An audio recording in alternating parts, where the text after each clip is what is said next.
Dave Ferraro right after this. How's it? This is the way the game is played. Ferraro goes against Goldman in the first match. The winner of that will advance to take on young Pete Weber. Match number one, Ferraro versus Goldman. Two rookies to television anyway, Bo. Dave, this is their first time on national television, but they both bowled an exciting match in the 42nd game last night. Ferraro defeating Goldman, but they both slipped into the TV telecast. That's Arnie Goldman. He claims Chicago as his hometown now, but he grew up in Southfield, Michigan, went to Southfield High School. He's but 25 years old. Was on the tour for a while, dropped off, said he had to drop off to learn how to bowl. Well, he has improved quite a bit in the last couple of years, Dave. Easy spare for him, cross lane.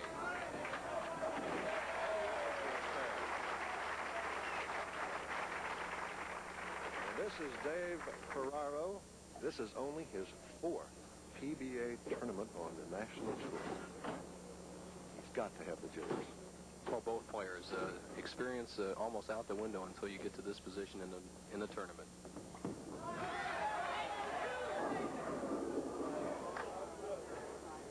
A shotgun effect there. Got almost all of them down. Let's take a look. Dave Ferraro, a very nice approach for such a young man, unexperienced, has a short little first step, then really a 4.5-step approach, very similar to George Pappas, who won the Firestone Tournament of Champions last year. Ferraro, a long final step, a good slide, and he'll follow through straight through, but he just threw it a little too hard, playing that outside line. Even after one frame, Ferraro, a young man from Kingston, New York, just 20 years old.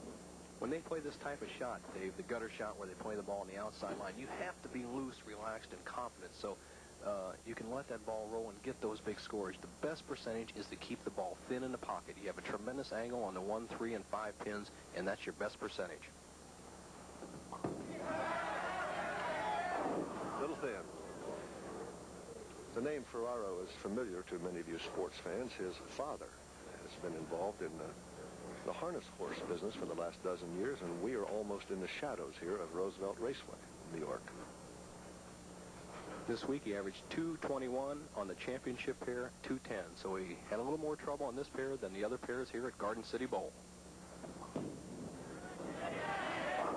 Leaves one. We should point out when we talk about the championship pair, all these lanes are used all week long in the tournament, beginning on Tuesday.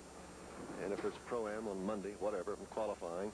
And the PBA selects a pair of lanes to be used for the telecast. Today, lanes 21 and 22. Arnie Goldman. Both players showing the jitters. Arnie pulling the first shot in the first frame, left the 4-pin, made it, and then adjusting, throwing the ball wide and leaving the 1, 3, and 9. It's amazing. If you viewers could be here during the warm-ups, Goldman was squarely in the pocket all the time, just tearing the pins out of there, and now not doing quite that. Very nice pickup. Very nice for Arnie Goldman. You know, Bo, he's a young man, they say, who grew up in the Detroit area and was influenced a lot deal as a young man watching the old championship bowling series that my great friend and colleague Fred Wolf started many, many years ago. A man who's done a world of good for bowling. I think he was the genesis of the Pro Bowling Tour. That's the shot that Arnie Goldman was using in practice.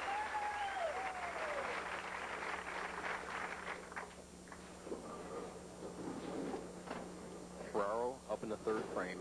Missed the bucket or dinner bucket, the 2-4-5-8 combination, and the bowling tip of the week this week is going to be on those combinations over there, so pay attention.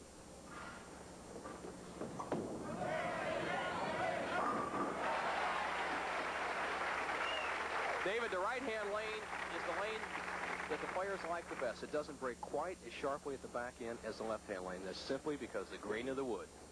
During warm-ups, both Mark Roth and Earl Anthony came over to you and said these are the tightest pair of lanes in the house. What do they mean?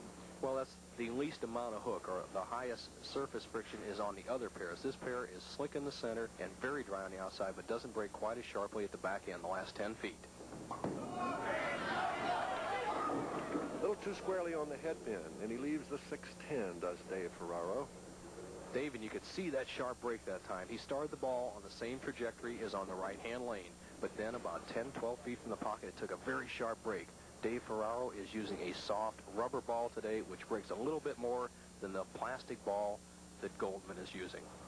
Cross lane, the 610. And he picks it up. So Dave Ferraro has a spare up. The alternate is standing by in case one of these can't finish the first match, but I think they're alive and well. Albee, the red-hot rookie of the year last year, has continued his good bowling this year, and he just missed the telecast by 2 pins. Arnie Goldman, fourth frame, leads by 12. Tried a little body English there to help it in, but didn't quite have it. He leaves the 3, 5, 6, 9. Let's take a look.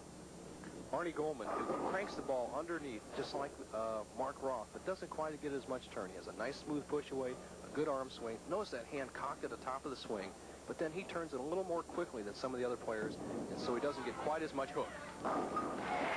Nice pickup there. You know, he looks like a spider at the top there. Well, he actually has the ideal body to be a great bowler. Reminds me of the young kid we had on the telecast, David Houston. He's tall, lean, strong, and in really good physical condition. And when a player can be that way, it's much like a baseball pitcher, David, where you can whip that ball through with tremendous wrist action. That's what it takes to be a consistent bowler. 6 feet tall and 140 pounds. A lot of leverage. Says he eats regularly. Right in the pocket that time. Can't seem to string two of them together, though. Arnie Goldman putting some pressure on Dave Ferraro, who is down by a dozen in the 5th. Ferraro needs a strike. Dave has an older brother named Steve Ferraro, who also bowled in this tournament, David, and he cashed also $625. Boy, he was really on the outside. Very dangerous. And it hung out there. The 1, 2, 4, 10, the washout. And there's the problem he may run into. The lanes, as we said, were breaking much more. The other lanes, David, you related to in this bowling center. But this bowling center, this pair of lanes, watch the ball slides. Now, at this point right here, the ball would normally start back to the pocket on some other lanes. But there it finishes very late, leaving the washout, which is a tough spare.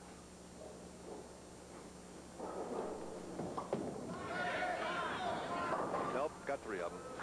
So Dave Ferraro leaves Arnie Goldman with a wonderful opportunity, dropping down to 27 pins behind now. If Ferraro needed a strike in the 5th, think how badly he needs it here in the 6th, because he has left the door open. There's a lesson of adjustments here right now. Arnie Goldman is using the ball that hooks the least on this pair of lane, a plastic ball. Ferraro is using the rubber ball, which hooks a lot more. Normally, when the lanes hook a lot, you want to go with a ball that hooks. Ferraro's ball worked very well last night. He should have made a change today.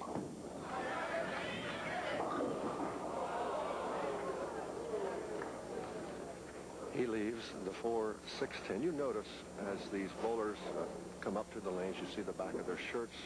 Each bowler, not only today, but during the tournament this week, has worn that, and Bo, you have the explanation for that. It's in memoriam of Dick Battista, one of the great PBA champions who underwent a heart transplant 3 years ago and has recently passed away. And he was a great champion, and all the players loved him. Dave Ferraro not burning it up. 79 and open through the 6th, and young Mr. Goldman here can go a long way toward establishing tremendous superiority in the first match and then earn the right to take on young Pete Weber, 38 pins up, working on a strike.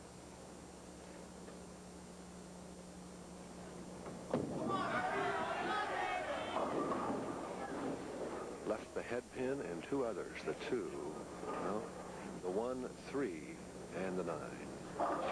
How will he go about it, Bo? Lack of experience, Dave. He also left that same shot in the 2nd frame on the right-hand lane here. And there's Dick Weber, whose son will be bowling the next match, 17-year-old son, and we'll be talking to Dick while his son's bowling. It should be very interesting to see how his father relates to something that he's done many times, but his son out there on the lanes.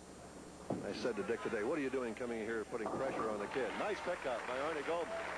Spare up in the 6th. And I said, what are you doing coming in here, you and Mrs. Weber? And he said, I talked to him last night, and I said, Pete, do you want me in there? Will it mean additional pressure? If you don't want me there, I'll stay home. And Pete says, Dad, I want you and Mom here. They're both here. Well, they're a great family. I've known them for many years. I know Dick's other sons, Richie and John. They are both excellent bowlers, and I know they're all rooting for the young guy, Pete. Right now, Arnie Goldman, 38-pin lead, 7th frame.